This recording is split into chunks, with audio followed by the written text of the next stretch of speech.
जय जगन्नाथ। 2024 का इलेक्शन अब कुछ ही महीने रह गया है। ऐसे में बीजेपी अपना लगातार 2 टर्म पूरा करने वाला है और मैं 100% श्योर हूँ 2024 का इलेक्शन भी बीजेपी जीतेगा। जिस पॉलिटिकल पार्टी ने 6 अप्रैल 1980 को शुरू हुआ था और 1984 जनरल इलेक्शन में सिर्फ 2 सीट जीत पाया था, क्या आपने सोचा है कैसे वो आज दुनिया का सबसे बड़ा पार्टी बन गया है? मैं आपके जानकारी के लिए बता दूं, बीजेपी का अब लोकसभा में नंबर ऑफ सीट 303 है। बीजेपी लीडिंग एनडीए का 353 है। तो आज हम बीजेपी के हिस्ट्री का कुछ हाईलाइट स्टेज पर बात करेंगे।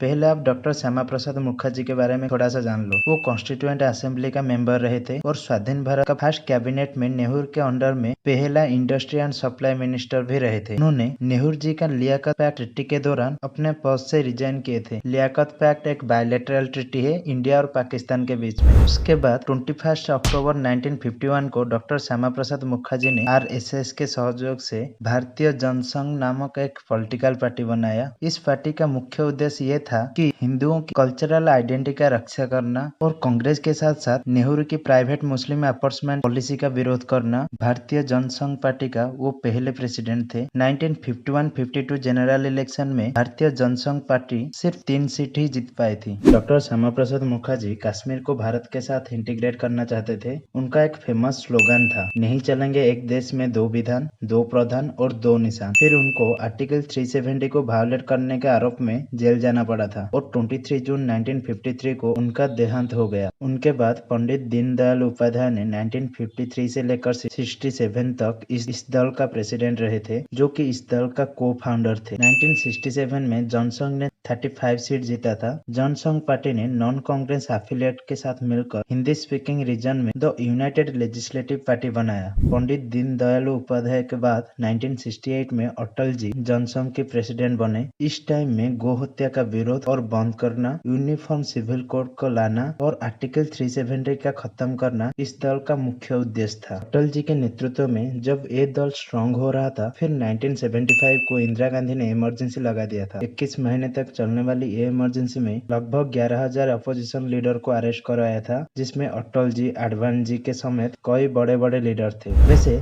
इमरजेंसी के दौरान हम पर क्या अत्याचार हुआ था, मैं उसका एक डिटेल वीडियो बनाया हूँ, आप उसको जरूर देखना। मैं उसका लिंक डिस्क्रिप्शन बॉक्स में दे दूंगा और कमेंट बॉक्स में पिन कर दूंगा।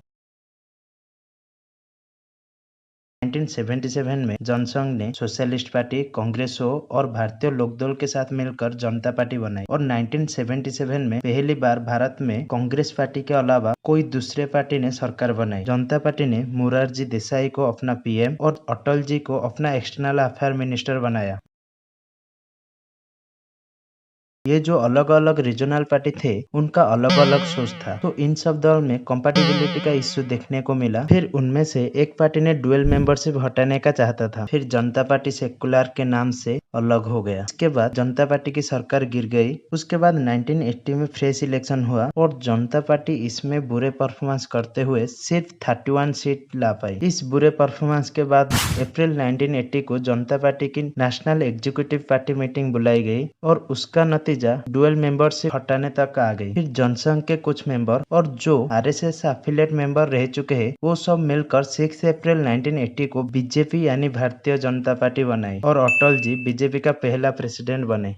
पार्टी तो बन गई, लेकिन कहीं ना कहीं पार्टी का आइडियोलॉजी थोड़ा कंफ्यूजिंग था। उस टाइम इंदिरा गांधी जी का हत्या हुई थी। इंदिरा गांधी जी की हत्या की सिंपैथेटिक वे में लोग कांग्रेस की तरफ थोड़ा झुके हुए थे। फिर बीजेपी के इस कन्फ्यूज्ड आइडियोलॉजी के लिए 1984 जनरल इलेक्शन में बीजेपी को सिर्फ 2 सीट मिल पाई। उसके बाद 1984 में बीजेपी का प्रेसिडेंट लाल कृष्ण आडवाणी जी बने। अर्ली 1980s में विश्व हिंदू परिषद ने राम मंदिर और बाबरी मस्जिद को लेकर एक आंदोलन शुरू किया था, जिसको आडवाणी जी सपोर्ट कर रहे थे। 1984 को आडवाणी जी हिंदुत्व, सेडो सेकुलरिज्म और मुस्लिम तुष्टीकरण पर कांग्रेस को सवाल किया था। इस सबके बीच में अटल जी और आडवाणी जी लोगों के बीच में काफी फेमस होने लगे थे। फिर 1989 इलेक्शन में बीजेपी को 86 सीट हासिल हुई। सितंबर 1990 को आडवाणी जी के नेतृत्व में सोमनाथ से लेकर अयोध्या तक राम मंदिर रथ यात्रा निकाला गया, जिसमें बहुत संख्यक लोग शामिल हुए। बिहार में तत्कालीन सीएम लालू प्रसाद यादव ने प्रिवेंटिव डिटेंशन में जाने वाले ऑर्डर दे दी। फिर यूपी में तत्कालीन सीएम मुलायम सिंह यादव ने डिटेन करने की ऑर्डर दे दी। फिर पैरामिलिट्री फोर्स लगाया। फोर्स और लोगों के बीच में हाथापाई हुई और बहुत सारे लोग मारे गए। फिर बीजेपी ने वीपी सिंह गवर्नमेंट से अपना सारा सपोर्ट ले लिया। उसके बाद फ्रेश इलेक्शन हुआ और बीजेपी ने इस बार 120 सीट ला पाई।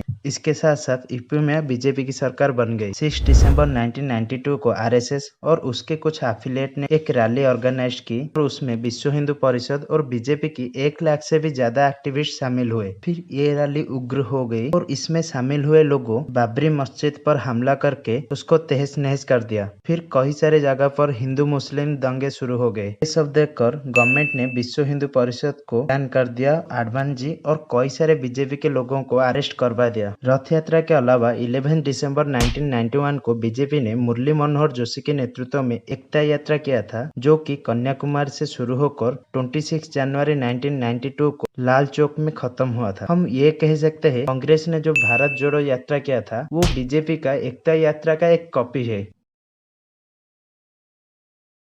इसी बीच बीजेपी भारत का सबसे बड़ा पार्टी के लिस्ट में सेकेंड नंबर पर आ गया था। फिर बीजेपी ने रीजनल पार्टी के साथ मिलकर एनडीए यानी नेशनल डेमोक्रेटिक अलायंस बनाया। इसको बीजेपी ही लीड कर रही थी। इसके बाद अटल जी 3 बार प्राइम मिनिस्टर बने, लेकिन सिर्फ एक बार अपना कार्यकाल पूरा कर पाए। पहली बार सिर्फ 13 दिन के लिए और दूसरी बार 1998 में 13 महीने तक चल पाई। फिर 1999 में फाइनली अटल जी ने 270 सीट के साथ 5 साल चलने वाली अपना सरकार बनाई। उनके शासनकाल में बहुत सारे अच्छे काम हुए थे। भारत और पाकिस्तान के अच्छे रिलेशन के लिए बस यात्रा भी की थी। अटल जी के नेतृत्व में कारगिल जैसे बड़े वार भी भारत जीता था। ऐसे में सबको लगता था बीजेपी फिर सरकार बनाएगी, लेकिन कांग्रेस फिर से शासन में आ गई यूपीए के रूप में। फिर करप्शन के आरोप के बीच में, महंगाई के बीच में यूपीए ने 2004 से लेकर 2014 तक 2 टर्म पूरे कर लिए। फिर आते हैं तत्कालीन गुजरात चीफ मिनिस्टर और आज के प्राइम मिनिस्टर नरेंद्र मोदी जी। जिन 2 यात्रा से बीजेपी का रिवॉल्यूशन हुआ था, उस 2 यात्रा का अहम हिस्सा मोदी जी रह चुके थे। फिर 2014 में अकेले बीजेपी ने 282 सीट जीता था और 2019 में 303 सीट। 2019 के ऑफिशियल रिपोर्ट के अनुसार बीजेपी में 18 करोड़ से भी ज्यादा एक्टिव मेंबर है। इस सफलता के पीछे एक और लोग का बहुत बड़ा हाथ है, वो है हमारा होम मिनिस्टर अमित शाह जी। ये मोदी जी और अमित जी की ग्राउंड वर्क ही है जो 2014 और 2019 में बीजेपी को इतना बड़ा सफलता दे पाई और बीजेपी आज दुनिया का सबसे बड़ा पार्टी बनकर उभर पाई। इसमें थोड़ा सा भी संदेह नहीं कि मोदी जी सिर्फ इंडिया में नहीं पूरे वर्ल्ड में नंबर 1 लीडर है और उनका पॉपुलैरिटी पूरे वर्ल्ड में सबसे ज्यादा है। उन्होंने इन सालों में इंडिया को वर्ल्ड कॉन्टेस्ट में कहां से कहां पहुंचाया है। वैसे में आप भी हमारा कॉन्फिडेंस लेवल थोड़ा ऊपर ला सकते हैं सब्सक्राइब करके, तो जल्दी से सब्सक्राइब कर दो और मिलते हैं और एक इंटरेस्टिंग टॉपिक के साथ। जय जगन्नाथ।